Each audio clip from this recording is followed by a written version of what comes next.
3, 2, 1. Hello, and welcome to the Fighting Moose Podcast.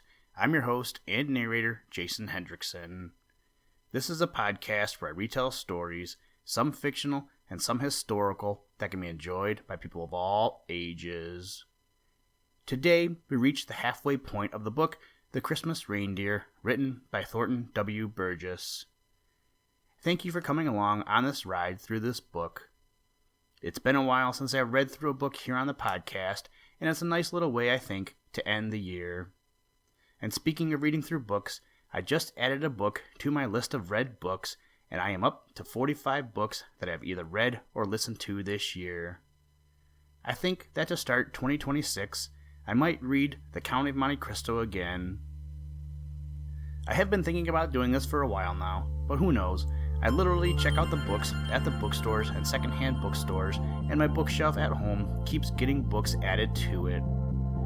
I guess we will see what happens come January. Now, let's turn to today's story. I hope you enjoy. Let's begin. Liftoff. We have a liftoff.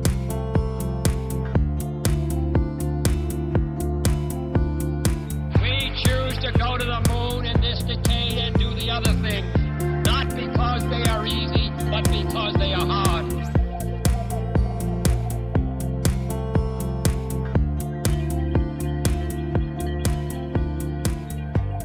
Chapter 11.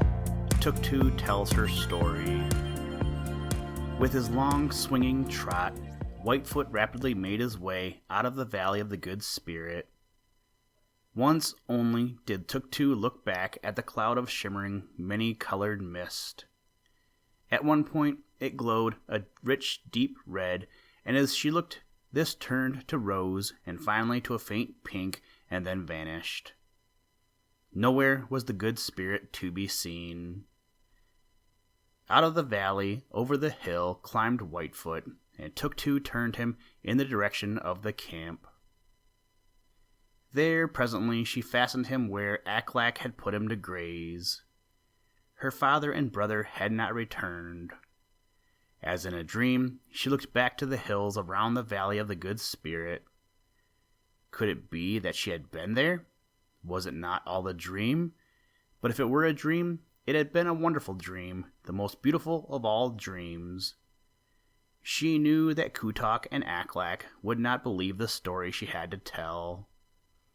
They would say that she had been asleep and the dream spirits had visited her.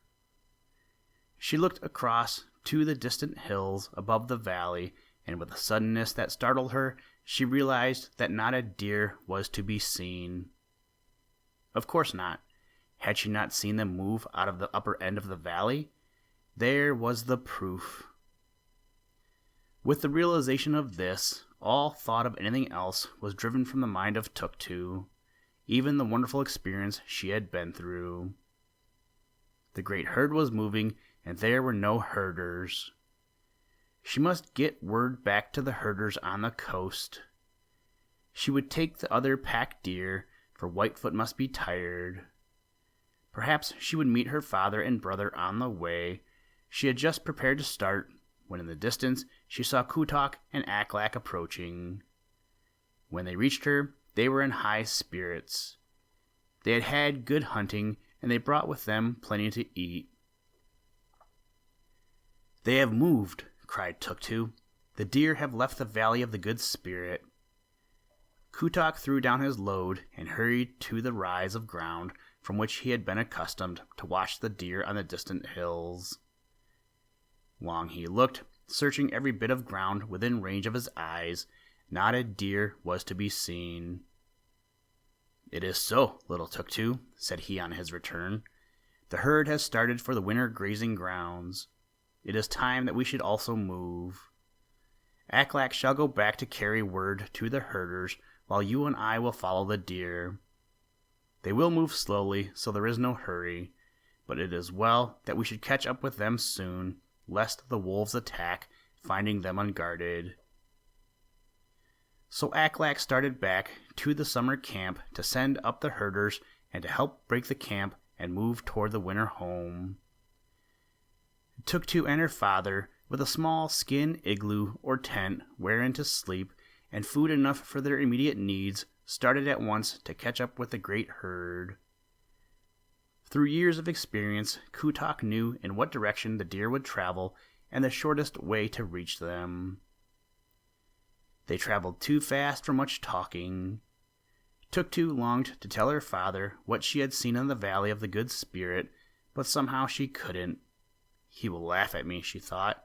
He will not believe, and he will laugh at me, and I do not want to be laughed at. So she said nothing, but all the time there was a song in her heart. It was not until Aklak had rejoined them that she told of her adventure in the Valley of the Good Spirit. At first, Aklak laughed, as she had known he would. "It was a dream, Tuk-Tuk," he cried. "It was a dream. You must have slept through that fog while Father and I were hunting, and the dream spirits took you with them. No one has ever seen the Good Spirit, and no one ever will." But Tuk-Tuk stubbornly insisted that it was not a dream, until at last even Aklak began to believe that it might be so. You would have laughed to hear him ply her with questions, all the time pretending that he didn't believe a word of it. But Tuk-Tuk caught him looking at her with a respect in his black eyes which was new in her experience. And she noticed, too, that he no longer teased her, and that now he was never selfish. The biggest share of anything was always hers. Never had he been so gentle and thoughtful. Yet never once could she get him to say that he believed her story of the Valley of the Good Spirit. Now there was one thing that Tuk-Tuk did not tell Aklak. It was that the last deer chosen was from their father's own herd. Never had Kutok had a deer chosen by the Good Spirit from his herd until now. Tuk-Tuk had known that it was her father's deer because she had been near enough to see the earmark. Besides, there was no other deer in the herd to compare with it. Sometimes when Aklak insisted that it was all a dream, she would be almost persuaded that he was right. Then she would remember that it was her father's finest deer, Speedfoot, which had been chosen. "If," she would say to herself, "we cannot find Speedfoot in the roundup, I shall know for a certainty that I did not dream. It will be the proof." Thereafter, she spent many hours wandering in and out throughout the great herd, looking for this particular deer and rejoicing that she could not find it. Chapter 12. The Deer People. Winter had come. The deer were on their winter feeding grounds. Could you have been there, you would, until you had watched them a while, have wondered where they could find anything to eat. As far as could be seen, and far, far beyond that, there was nothing but snow. But the deer people minded this not at all. They knew that the snow was but a blanket to protect and keep in splendid condition the food they loved best, the reindeer moss as it is called, which carpeted the ground, the lichens which nature had provided specially for the reindeer and caribou. Tuk-Tuk liked to go out and watch them paw down through the snow. "See, Aklak," she cried, "they know just where they will find the best food. Do you suppose they never make mistakes?" "The deer are wise with a wisdom not given us," replied Aklak. "Perhaps they make mistakes sometimes, but it is not often. I heard such a queer thing the other day. It makes me laugh every time I think of it." "Tell me, for I want to laugh too," cried Tuk-Tuk. "What is it, Aklak?" Aklak chuckled. "You remember the visitors that came in great ships last summer?" said he. Tuk-Tuk nodded. "Well, one of them, who never had seen reindeer before, asked if the deer used their horns to shovel away the snow in winter. He said that he had been told this, and that many people believed it to be so. It is a lucky thing it isn't so, or those big old bucks would go hungry now that they have dropped their horns. But just look at the way they are pawing up that moss over there. I guess it is a good thing they haven't their horns, or they would be so greedy and selfish that they would get all the best of the food. See, Tuk-Tuk, See that young Spikehorn over there driving away the old buck from that moss he has uncovered? Sure enough, a youngster with only 2 sharp spikes for horns was butting a big old buck who had just pawed away the snow from a bed of reindeer moss. Those spikes were sharp, and they made the old buck grunt.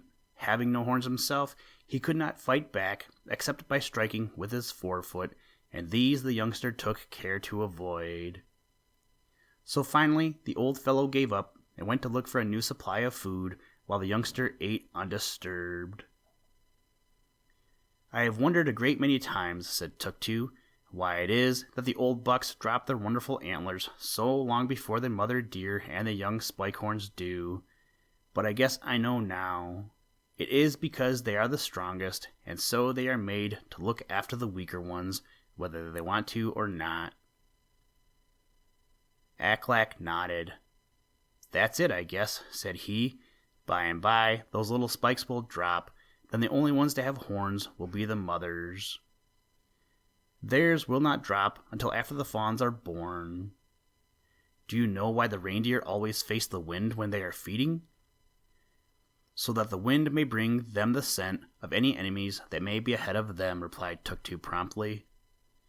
Aklak nodded. That is one reason, but it isn't the only reason, said he. The wind keeps their eyes clear of drifting snow, so they always face the wind, no matter how bitter it may be. They are a wise people, the deer people. They know how to take care of themselves. They cannot see as well as some other animals, but they can smell and hear better than most. Their wild cousins, the caribou, are the same way. When we are hunting them, we have to take the greatest care that they neither hear us nor smell us. The children were standing on the outer edge of the herd. As always, Tuk-Tu was watching for a glimpse of Speedfoot, the splendid deer she felt sure the good spirit had chosen. Now, for the first time, she mentioned it to Aklak. He knew the deer she meant. He had hoped that someday he might have it for his own. So now, when Tuk-Tu had told him that she was sure it had been chosen by the good spirit, and that she had been unable to find it anywhere in the herd, he straightway began keeping watch himself. Together they passed back and forth through the grazing herd. They are a gentle people, these reindeer folk. The children could quite safely go about among them as freely as they pleased. There was nothing to fear. Long they searched, but in the end, Aklak had to admit that Speedfoot was missing. It may be the Amarok the wolf had gotten him, said he, or it may be that he has strayed into one of the other herds. We cannot know until the deer are driven into the corrals and counted.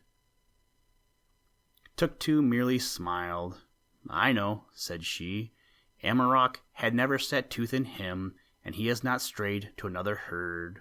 He is one of the chosen of the good spirit. You shall see, Aklak, that I am right when the count comes. But not even the count will tell us if Amarok has killed him, said he. There was a faraway look in Tuk-Tu's eyes and a half-smile hovering around her lips. You will find him next summer when we move over near the Valley of the Good Spirit, said she. Then you will know that I speak truly. He is one of the chosen 8, the blessed deer of the Good Spirit. Listen, Tranquility Base here. The Eagle has landed. That's one small step for man, one giant leap for mankind.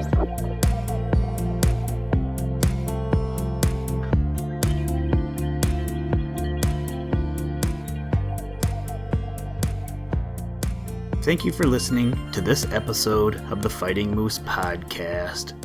Please join us next time as we read another exciting story. Today's music was provided by the artist Analog by Nature, and the audio clips were provided from NASA. For more information to download and or listen to audio or materials from all our recordings, or to contact us, please visit www.thefightingmoose.com, or you can follow the links in the show notes. If you enjoy the podcast, please leave us a review wherever you get your podcast or on iTunes, and tell a friend. Thank you for your patronage, and as always, try and do a random act of kindness every day. Mission complete, Houston. After serving the world for over 30 years, the space shuttle turned its place in history and has come to a final stop.